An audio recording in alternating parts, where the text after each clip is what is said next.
So we're very pleased to have Munindra Gana Prabhu with us, and he is already in front of his camera, Hare Krishna, and he has already picked the right book and opened it, and he will be speaking to us tonight. So Prabhu, the virtual stage is yours. Hare Krishna. Hare Krishna. Welcome everybody. You hear me? Hare Krishna. Please accept everybody my humble obeisances and Jai Srila Prabhupada. Thank you for inviting me, especially also for Janita Prabhu and for all of you Vaishnavas. Thank you. Should we sing a little bit, Jai Radha Madhava also? We can. You can sing, but we all will not be heard. So you will be singing, and we can like sing along, but you will not hear us. So okay. Otherwise, it will be total audio chaos because everyone. We can start also with the first. Om Namo Bhagavate Vasudevaya. Om Namo Bhagavate Vasudevaya. Om Namo Bhagavate Vasudevaya. So welcome everybody. Thank you again. We are reading from the Bhagavad-gītā As It Is, from the fourth chapter, Transcendental Knowledge, and text number 26. Śrotra-ādīnīndriyāṇi saṁyamāgniṣu juhvati śabdādīn viṣayān anya indriyāgniṣu juhvati. Translation and purport by His Divine Grace A.C. Bhaktivedanta Swami Srila Prabhupada. Srila Prabhupada ki jai. Some, the unadulterated brahmacārīs, sacrifice the hearing process and the senses in the fire of mental control, and others, the regulated householders, sacrifice the objects of the senses in the fire of the senses. Purport. The members of the four divisions of human life, namely brahmachari, the grihastha, the vanaprastha, and the sannyasi, are all meant to become perfect yogis or transcendentalists. Since human life is not meant for our enjoying sense gratification like the animals, the four orders of human life are so arranged that one may become perfect in spiritual life.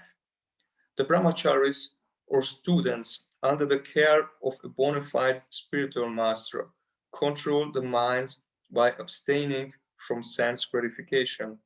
A brahmachari hears only words concerning Krishna consciousness. Hearing is the basic principle for understanding, and therefore a pure brahmachari engaged fully in Hare Nama Nukirtanam, chanting and hearing the glories of the Lord. He restrains himself from the vibration of material sounds, and his hearing is engaged in the transcendental sound vibration of Hare Krishna, Hare Krishna. Similarly, the householders who have some license for sense gratification perform such acts with great restraint. Sex life, intoxication, and meat eating are general tendencies of human society, but a regulated householder does not indulge in unrestricted sex life and other sense gratification. Marriage of the principles of religious life is therefore current in all civilized human society, because that is the way for restricted sex life. This restricted, unattached sex life is also a kind of yajna, because the restricted householder sacrifices his general tendency toward sense gratification for higher transcendental life. Om Jnanam Timirandasya Jananjana Shalakaya Chakshurum Militanyena Tasmai Shri Gurave Namaha Shri Chaitanya Manopishtam Stapitam Yena Bhutale Svayam Rupa Katamayam Dadati Svapadantikam Jai Shri Krishna Chaitanya Prabhu Nityananda Shri Advaita Gadadara Shivasadi Gaura Bhakta Vrindam Hare Krishna Krishna Krishna Hare Hare Hare Rama, Rama Rama, Hare Hare. So, okay, then again, we again shortly the first.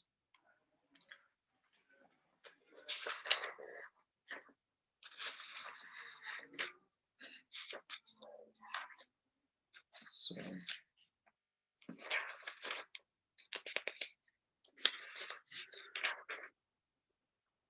some, the unadulterated brahmacārīs, sacrifice the hearing process and the senses in the fire of mental control, and others, the regulated householders, sacrifice the objects of the sense in the fire of the senses. Hare Krishna again. It's an interesting topic. Maybe don't hear so often about it, but actually, I think all of us know many things about these topics. But what my point was when I was meditating a little bit about this verse, and actually also how Srila Prabhupada was in the beginning mentioning in the purport that actually human life there is fear, or this four there are four varnas, four ashramas, and the four ashramas like brahmacāri, grihastha, vanaprastha, and sannyas, they're very important. But actually, what I would like also to focus, and actually what's also Prabhupada's points and few points, that we are not actually really, we not should be only in the understanding, I'm a brahmachari, I'm a grihastha, whatever. And I would like focus also everything what I was searching for, or was preparing a little bit some thoughts. I would ask to you, when I'm mentioning the word brahmachari, I would like to speak a little bit more about the topic like brahmachari. It's one of the topics like brahmachari and grihastha, and what are these two different parts are sacrificing. But actually, my point is also, and I think also from Srila Prabhupada, that actually for all of us, these points are interesting and important.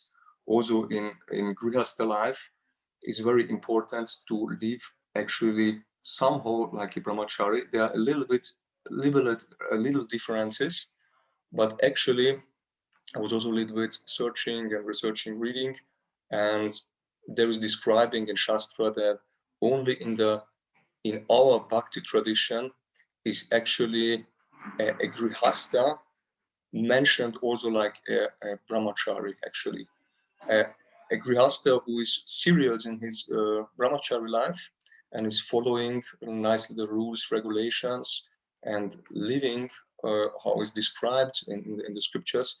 He's mentioned in the bhakti tradition like a brahmachari. And or also when we see also the women or wife is also like almost like a brahmacharini. It is not big differences, and actually we can all of us learn and try to engage in this process, what is actually more or less described for brahmacharis. It's actually for everybody of us an important point, an important thing. And actually it's the main topic more or less is for like brahmachari, what's actually also the meaning from brahmachari, to live in celibacy, to live without sex indulgence. And actually also for the grihasthas is like actually the same topic more or less. There are some regulations, and we will a little bit point out some different points. Again, for the first describing the sacrifices. what is the brahmachari when he's starting this lifestyle actually to live like a brahmachari. And brahmachari means actually how we described to live in a vow of celibacy. And actually the vow is actually meant for to never marry. Actually in the original case is brahmachari meant, but actually there's a word for it that means brihad vrata, that means actually celibacy. And when a brahmachari is making this vow, that means that he don't want to marry all lifelong. That's actually like a vrata. And also the other part, that he's never engaging in sexual activities. That's actually a point of brahmachari, and actually one part of the meaning of brahmachari. And the brahmachari is sacrificing. What's also the further describing, he's sacrificing the hearing process. Actually is like our main process. Shravanam, Kirtanam, Vishnu Smaranam, but Shravanam is the first point. And actually this is more or less the really the main topic for brahmachari. And actually, please don't forget the word actually for all of us. I say now brahmachari for the topic, but actually for all of us actually. And also for the brahmachari, more or less, that to control the senses. And actually this is like a circle a little bit. It begins with Shravanam. That's the most important point. And through the Shravanam, through the process of hearing, we can also more step by step better control also our senses. And actually this is offered like in the fire of mental control. That means that the mind should be controlled actually through this process. And that means also that again the sense are controlled, that the sense are or more or less we become more detached from material things, from sense gratification, because also we should get a higher taste in spiritual life, and we should lose our taste for different material enjoyments. And in the on the other side, for the grihasta, for a regulated householder is described, for a regulated grihasta is that he is sacrificing the objects of the senses in the fire of the senses. And that means more or less that a grihasta is allowed to have in a how to say,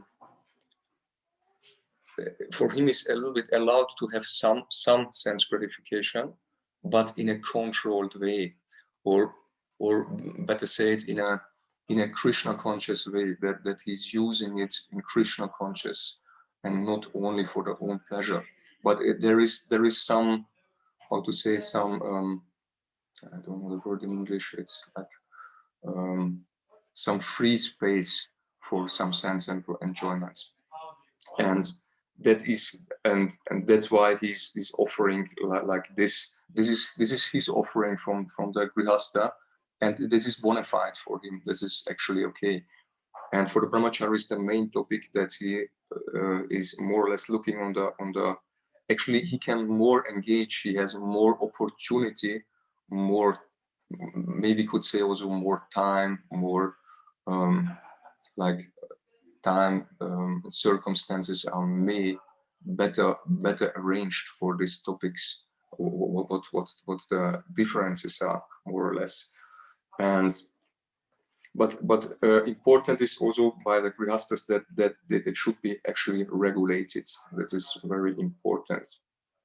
And a brahmachari on the other topic should be detached should become more or less detached. He should he should live also on the guidance under spiritual master. I mean, it's also like similar, like by the grihastas, is also the same process. He's also under the control, under a guiding of a spiritual master, and that's very important that we are following. There is also a very nice description in the Shastra that means Guru Vrittir Vikalpena. That means that we are strict following the orders of Guru, and actually this is very, very important. And actually we are really strong focused on it, because we are listening from Srila Prabhupada, and we are reading his books, we are studying his books, and we are discussing topics what Srila Prabhupada was leaving us. And actually these topics are meant for the deep spiritual realizations, for spiritual life. And for one example, I found a very nice example I would like to explain to you. That's an example from a great householder from Bhaktivinoda Thakur. And I found from Bhaktivinoda Thakur his how to say, his daily schedule, how he was practicing spiritual life, and his whole life. And there is also very interesting that the times are mentioned on which time he was doing similar activities, so all day long. And I would like to read it for you. It's very interesting. It was really amazing for me and really inspiring for me, and actually may, or at least in the last times, or one of our best examples, and also like Srila Prabhupada for sure. But they find this interesting schedule, and I would like to share with you. Bhaktivinoda Thakur was sleeping from 8 o'clock p.m. in the evening, 8 o'clock to 10 o'clock. He was sleeping 2 hours actually, and from 10 o'clock to 4 o'clock in the morning, from 10 o'clock p.m. to 4 o'clock e.m., he was writing. He was only writing. And from 4 o'clock to 4:30 a.m. in the morning, when we start the Mangalarti, normally in the temple, then he was taking a small rest. It was a half an hour. And from 4:30, after resting, to 7 o'clock, that means 2.5 hours, he was chanting japa, Bhaktivinoda Thakur. And from 7 o'clock to 7:30 in the morning, again, half an hour, he was answering letters. He had also a lot of contacts. He was mostly we know that he was also guiding Namahattas. He was cultivating many people. He had also a lot of social contacts. And also like Srila Prabhupada, we can also see that Srila Prabhupada was also following this very nice example. It's Prabhupada, actually, when we see, I don't know exactly, but Prabhupada was following, I think, like a similar sadhana. Only that Prabhupada was not in work. He has not a regulated work after, when he was sannyasi, what we know from his work. But he was also before in work, like Bhaktivinoda Thakur, and it's a very strict, regulated life. And after answering the letters from 7:30 to 9:30, that means also 2 hours, he was studying Shastra. He was reading, studying. And from 9:30 in the morning to 10 o'clock, he was taking shower, and then he was taking prasadam. It is also described that he was taking, like for prasadam, like that was almost like his breakfast. He was taking a little fruits, a half liter of milk, and 2 chapatis. That was his breakfast, actually. And after from 10 o'clock to 1 o'clock afternoon, there was 3 hours. Then he was in work, and after from 1 o'clock p.m. to 2 o'clock p.m., he was resting at home. It was 1 hour. But I was asking myself, how long was this 1 hour? Because when he was in work and then he go home and then again to work, then it was maybe not an hour, maybe only some few minutes. But after this small rest, from 2 o'clock to 5 o'clock p.m., he was again working. It was again 3 hours. It was 6 hours working. And then from 5 to 7 o'clock in the evening, he was translating also Sanskrit scriptures to Bengali. And that means he was also working on Shastra. And from 7 o'clock to 8 o'clock p.m., he was taking again shower, and he was taking prasadam, similar like in the morning, like 2 chapatis, half a liter of milk, and maybe with rice. And that was his schedule for the whole day. And I was also thinking myself, it's really, really strict, and it sounds a little bit really, really heavy austere for us, but it's actually, it's a nice example, and it's nice to follow also such person like this. And back to brahmacharya, that we also inspired on these themes. Actually, one of the main topics, because I was mentioning, and now again a little bit for differences, but also the similarities between brahmacharya and grihastha. And it's clear grihastha has a lot of things, a lot of other things, not so much time and not so much space, and different activities what takes a lot of time for him. Like work and family, different things, but also that we have the similarities, and we have at least the inspiration that is not impossible. And actually, described, for brahmacharis is very, very important to study the scriptures and to get a good input, because with knowledge, with cultivating knowledge, we can control more the intelligence, or not control, excuse me, to give strength for the intelligence, that we can overcome our mental platform. And we know there is the mind, and over the mind is the intelligence. And with good transcendental knowledge, with shastric knowledge, what we get from Srila Prabhupada, we can control the mind. And actually, this is also the process to really control them. Not only this, also hearing, but actually, I mean, hearing like in chanting the mantras, like the Hare Krishna mantra, but also like Shastra. Hearing Shastra is also very purifying for us. And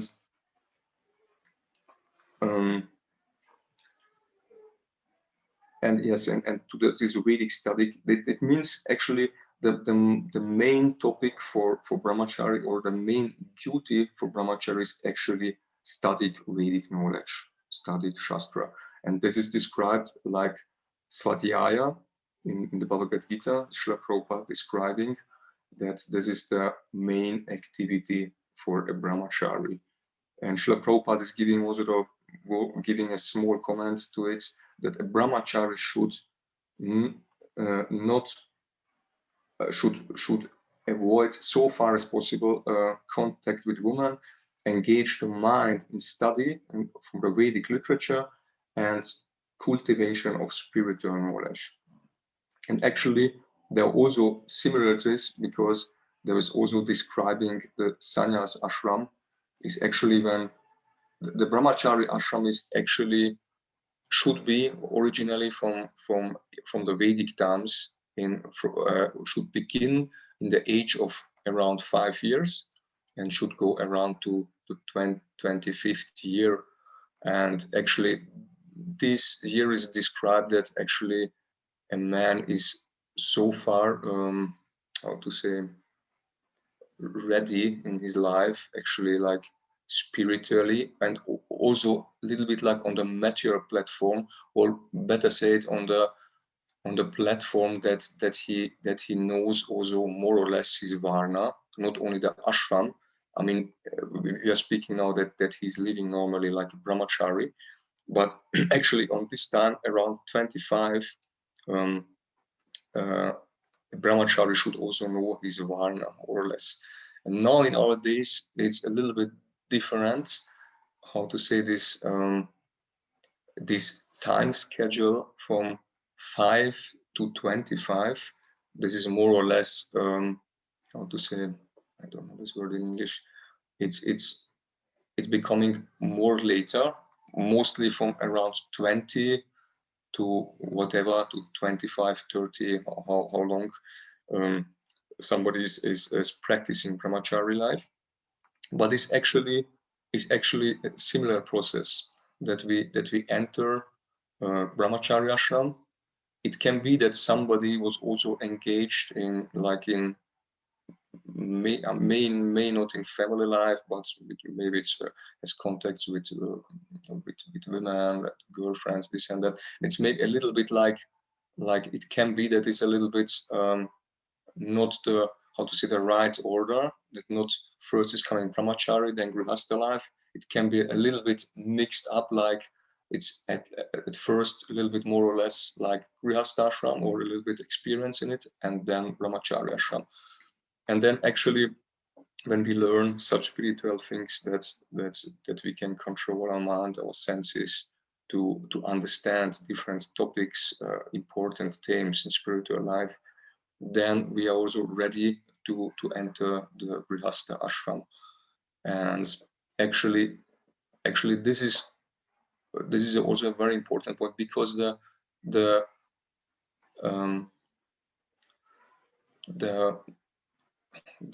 how to say,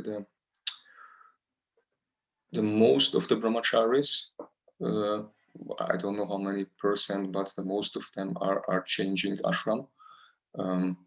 Only less brahmacharis are staying really in the brahmachari ashram, that he staying in saffron and continuing this process. Most of the brahmacharis are marrying, but actually then they have a good opportunity, a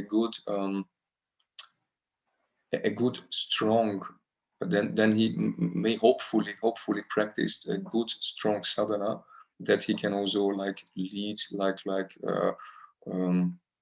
guide the family, and help a woman also, and have a nice exchange to cultivate spiritual life, and have a nice exchange, and also to understand what means really grihastha life, what means family life. And this is also actually a big responsibility. I personally, I have big respect for all grihasthas, because I also, since some years, I also seeing many grihastha couples, and I I respect it a lot, because to deal with children, to have so many things, so many duties, so many different themes in life, I can believe it's for sure not easy. And for me, for myself, because I'm living in a brahmachari ashram, sometimes I'm wondering, or I tell to myself, I don't know if I could do this. Me, for somebody, it would say, okay, brahmachari life is really nothing for me. It's really hard, really austere, this or that. But for me, from my view, somehow I see, I don't know if I could really do it. And this way, I really have respect for it. Who are engaging in this responsibility, who is taking up this responsibility. But actually, on both sides, also the brahmachari has to take up some responsibility. There is not for own family and children and the household duties, and that everything is running, but he's taking more responsibility at first for his spiritual life, and actually not in a selfish way, but more or less in a way that he have to have spiritual strong spiritual sadhana, that he can preach, that he can give something. Because I mean, also like from the grihastha part is also like similar, is also like cultivating of spiritual life and engaging the family and so on.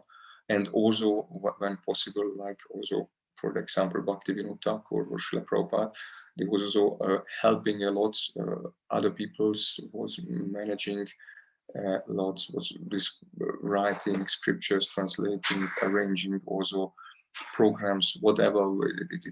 There are unlimited services. We know here in ISKCON there we have actually so many duties, and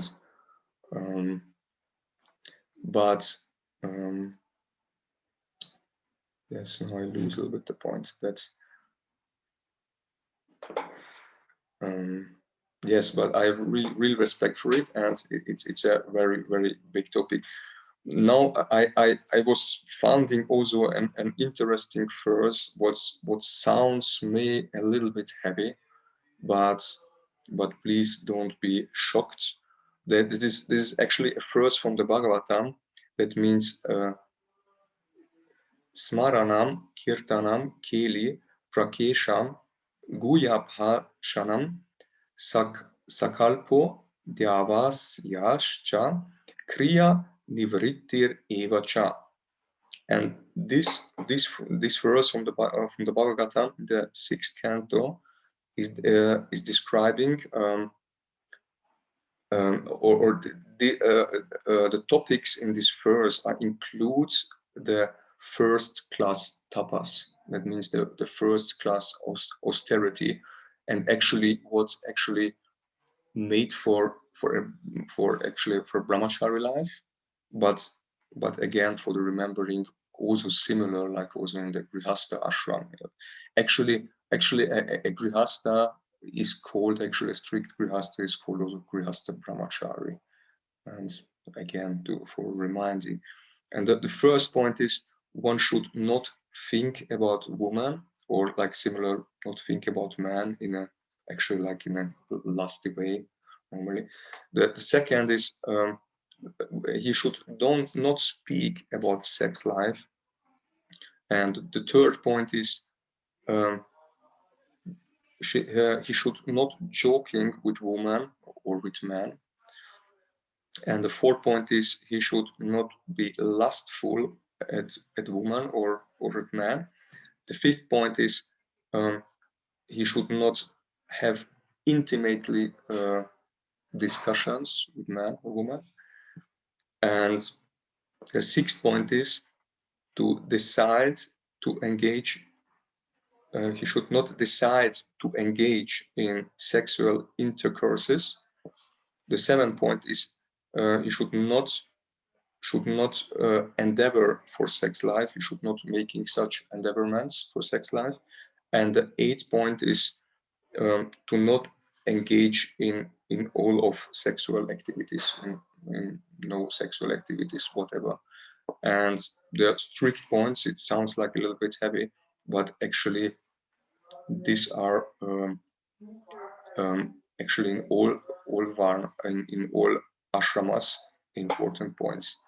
But we know in grihastha life is a regulated sex life, but it should be also, it's described in Shastra, it should be also under the guidance of the spiritual master. That's a very important point, that the sex life should be regulated and in connection with the spiritual master. And then it is okay for for producing children. I don't know the English word, excuse me. And there is also a different yagyas to perform, or different. I'm not the very well known in this yagyas and these processes, where there are different sacrifices. And actually one of the points actually what's describing as duty also for householders is actually like sacrifices. different agni waters, whatever, what's to done. That's actually a normal activity, sacrifices for him. And also to be self-controlled is mentioned for grihastas. And actually this point of self-control is actually in connection also with sex life, actually, that the sex life should be controlled, that should be should be lived in a controlled way, and that the householders should be engaged in charities, to giving charity. And especially Prabhupada is also describing that actually these charities should go actually in Krishna conscious activities, in preaching activities is the best way to engage charities, that the preaching mission, that the mission is going on. And for brahmacārīs, we described as actually the studying from the Vedas. And there is interesting also one way, that's now not really the topic, but it was for me a little bit interesting that actually for sannyasis are also like a little bit, it's a little bit similar with brahmacārīs. And actually when a brahmachari is not entering grihasta ashram, then actually he can also go, also our acharyas are describing, then he can go to the next step to sannyas life. And for sannyas life are also different themes mentioned. And the first, like duties mentioned for sannyas life is jnana yoga vyavasthiti. That means that he's also cultivating knowledge.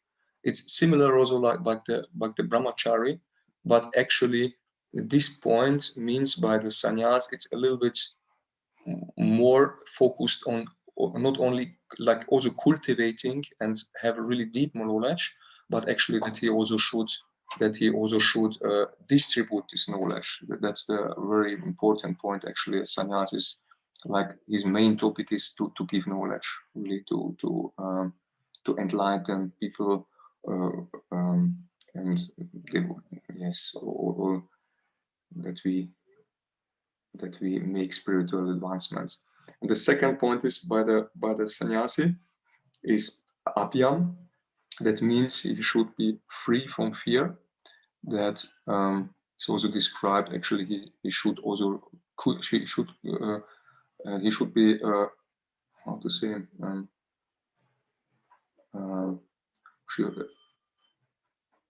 I don't know in English, but when he would be actually in a dark forest, he should be also be there free from fear. And that means also this abhyam means also not only, I mean, yes, free from fear,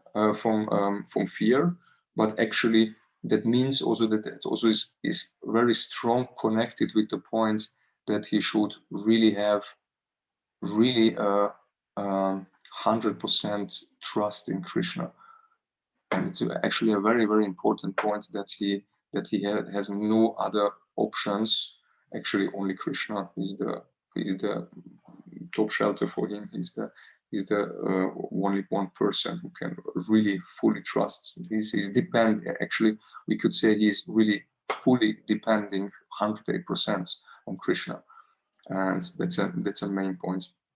And also, like for sannyasis, is also mentioned for the duty purification of one's existence. That means sattva samshuddhi, and that means actually like that he should live a pure life, a pure spiritual life. And actually the point is mentioned more or less also that it means to don't have intimate relationships with women. Actually, that he should not also like not speak with and not speak with women. That's normal, but not in an intimate way, not in a private way. And this is a very, very important topic. That he's knowing about his ashram.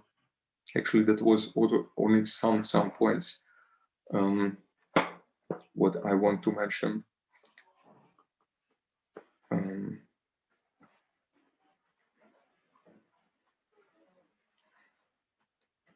there's also a nice description in the Srimad Bhagavatam, also connected to brahmacharya. That means tapasya brahmacharyena shamina cha demana cha. That means so far that to concentrate the mind, one must observe a life of celibacy and not fall down. This is also described in the 6th canto of Bhagavatam.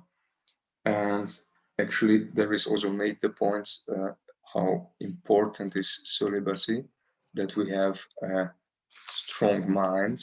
I mean, strong mind in a positive, in a spiritual way, that our mind has good inputs from Shastra and is controlled. And actually,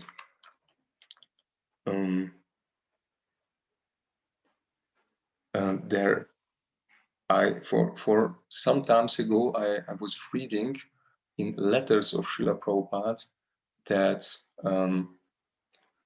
that Mahatma Gandhi, I think he was writing, Srila Prabhupada, that Mahatma Gandhi was giving up. I don't know exactly, but I think I can remember that Mahatma Gandhi was giving up sex life at the age of 30, or something over 30. I think maybe it was 30, 36 maybe, or a little bit earlier. And that was Srila Prabhupada was describing that Mahatma Gandhi was an important man in India. He was famous, and he had a lot of Shakti. And Srila Prabhupada was describing actually that the most of his Shakti was actually from celibacy, that he could preach, that he could that his words was strong because he was living celibacy. And actually, when I don't know this word in when we see or when that's a sign when somebody in his life is impatience. I feel impatience, like he's not very how to say impatience. You know the words. Then this is actually a sign that the person is not really determined, and determination is very, very important in spiritual life because Maya is actually everywhere, and we could say Maya is hunting after us. But actually, when we really nicely engaged and seriously engaged in spiritual life and try to cultivate our love, our devotion to Krishna, and our service, to practicing our service so far as possible in a nice mood, in a lovely mood, then our determination becomes also better. But actually, the main topic is described that determination comes from celibacy.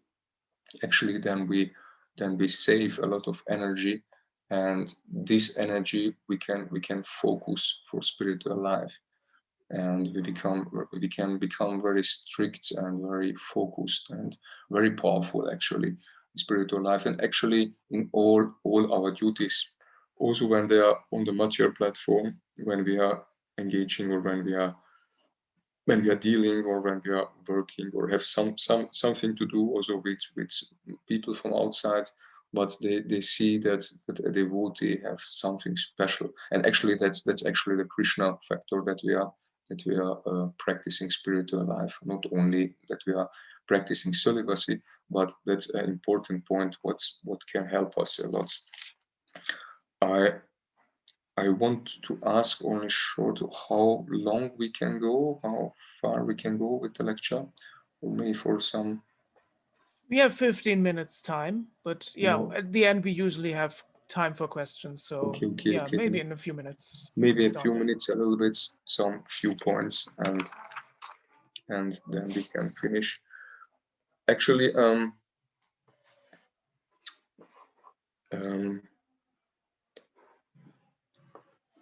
maybe one I would ask maybe for some questions, or maybe for some topics what we can discover, and maybe then some points are coming up what we can a little bit discuss.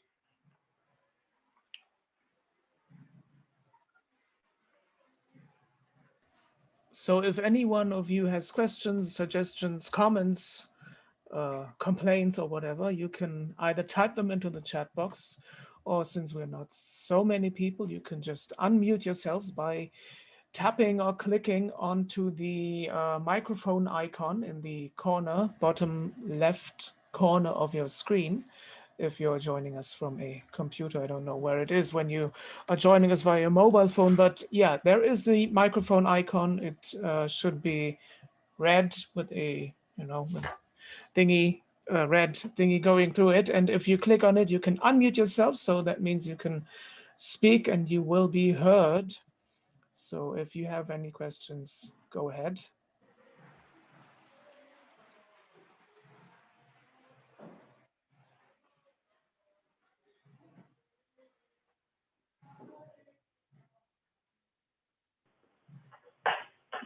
Prabhu, I would like to ask a question.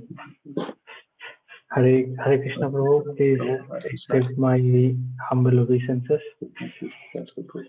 So Prabhu, the thing is, I have heard in a lot of lectures that regulated sex life and brahmachari life is better for sadhana or for spiritual life. But I would like to know that why it is like that when we are celibate, how it is helping us in our spiritual life. Thank you for the question. That's my question. Thank you. Actually, how I mentioned in here on the end, that actually when you are engaging in sex life, more or less in not regulated sex life, with the semen, you also lose a lot of energy. It is described, I was also some times ago reading that there are different, somehow, I don't know the name actually, it's in Sanskrit described, there are different energies in the body, and there are different steps, how to say, connected with the 5 elements with which our body is made also.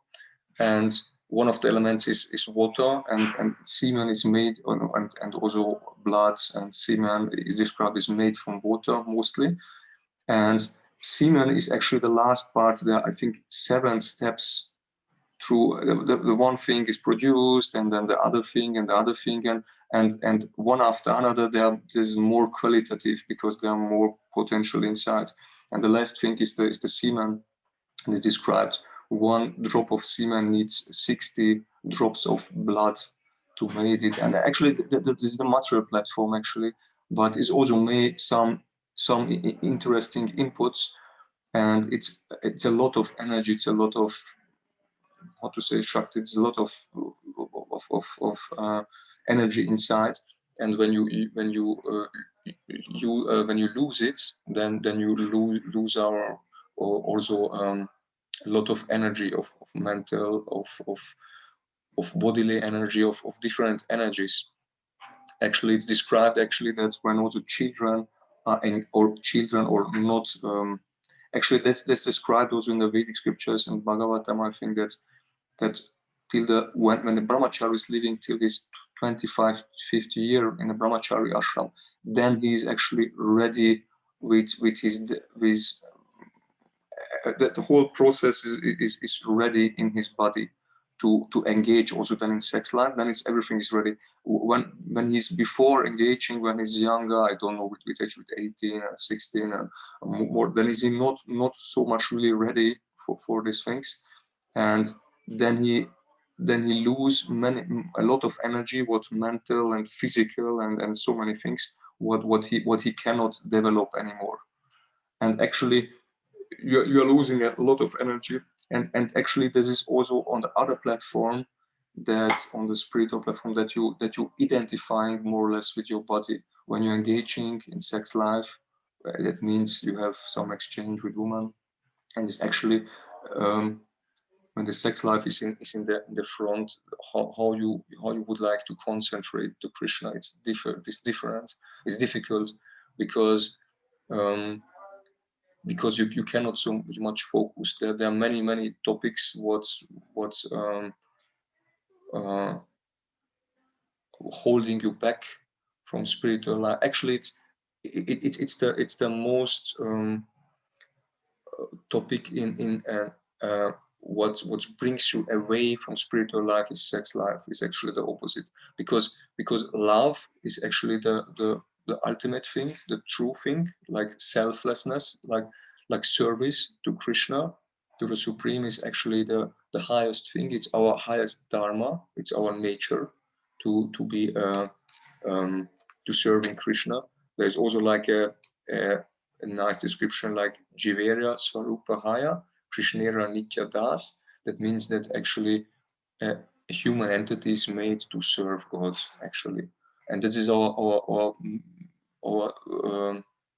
how to say, our highest duty, and that we can practice this in a nice way. That's actually like a sign of selflessness, that we try to how to say, to rehabilitate this normal process. We try to become free.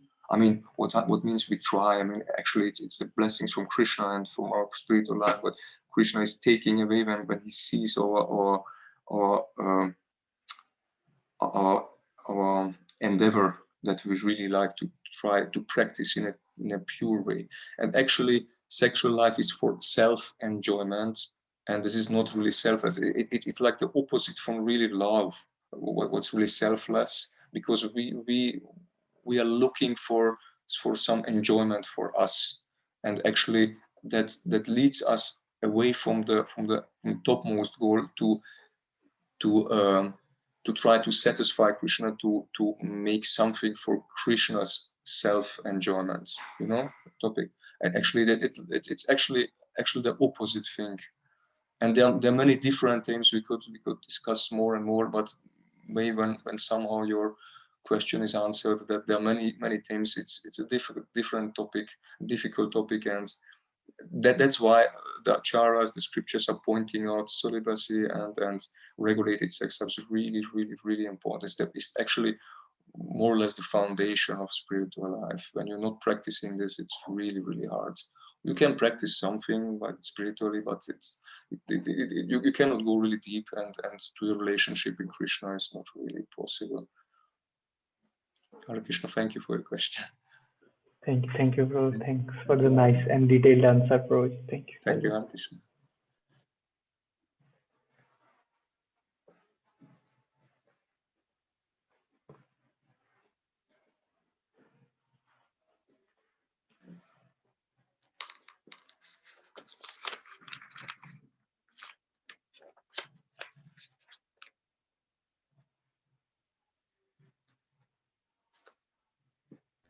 So if anyone else has a question, you can just go ahead and speak. Or maybe if you're too shy to speak, you can also type into the chat box.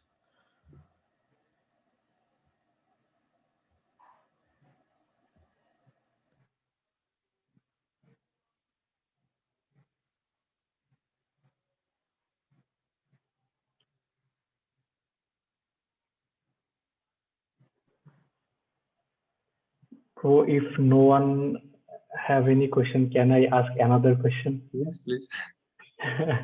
Thank you, bro, for this opportunity. Bro, in the lecture you have mentioned that brahmacārīs can be like fearless. Yes. Yes. So being a grihastha, or like right now I'm a student, I have to manage so many things, doing some kind of part-time jobs and living life, and so many things. It's not going according to my plan, and sometimes it's not what I want. So I am fearful. So Yeah. so the thing is, from your point of view, or from your perspective, how can I be like fearful? I can leave my fear, so I can be fearless. Yes. Thank you for your question. Thank you very much. Actually, you mentioned, yes, and I also mentioned, actually duty from sannyasis, not really from brahmacari, but it's actually like the step before. And actually, for all of us who I mentioned, those who are like grihastas, women, whatever, brahmacārī, actually we are all on the same path in like different shores only. But actually, this is fearlessness is an important point, more or less for our last how to say for the last exam, for the next exam, and this is actually the point when we are leaving the body. Actually, when we not fearless on this point, then it's very difficult. Then we take shelter somewhere else and not by Krishna. And actually all of us should work on this point. But actually this is also like a point we cannot do from our own energy or own power something. We cannot create something. It's actually up to Krishna, but actually also up to us, the point that we make some that we're doing some and I want to say that and that we try our best, that we're doing something, and then Krishna is reacting and he's seeing, and then he giving the blessings when he are making an endeavorment.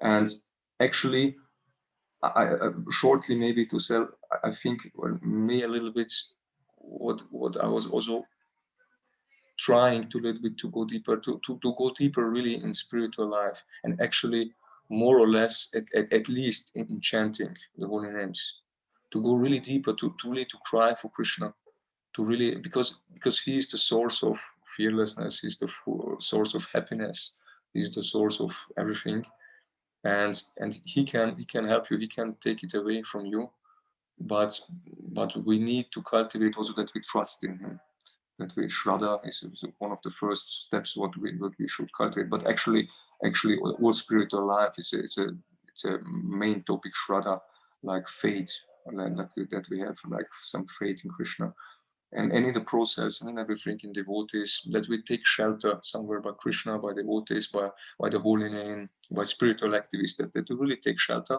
and that you understand, okay, actually more or less you are saved. Some difficulties are, that's material world, it's normal, there things are going up and down, it's normal, otherwise we would be not here, otherwise we would sit in the spiritual world, but what's not now the topic.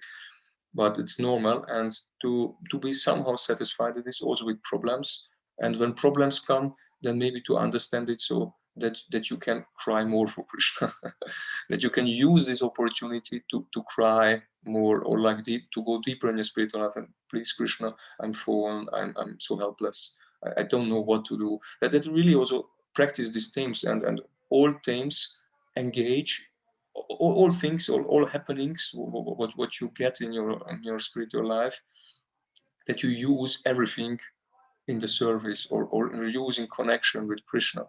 Also, when you have problems, then say, please Krishna, it's so many things to do, so difficult to think to you, but please help me, I'm so helpless. And actually that you all the points, and actually to go deeper in japa, that you try to really to cry to Krishna. Sometimes it's helpful in the sitting, and maybe also I don't know how if you can chant maybe when you're busy 16 rounds, when not, then may chant less or whatever, but do it, and do it nicely, really, with devotion, with heart, with love, really with crying, and you will see Krishna will you're making an endeavorment, and Krishna is how to say, reacting. He's describing in the Gita how my devotee is, I don't know this word in English, how he's coming to me, or how somehow like what he's giving, or, yes, and he's reciprocating to this part, how you are, I don't know, approaching him, or in which intention you are practicing or doing or giving or whatever, and he is reciprocating. And actually try, it's the best, go deeper, chant the holy names, and do the best of your of your life. It's actually you need to do your life, it's normal, it's nice when you do it for Krishna, it's perfect. Hare Krishna. Thank you for your question. Thank you, Prabhu. Thank you.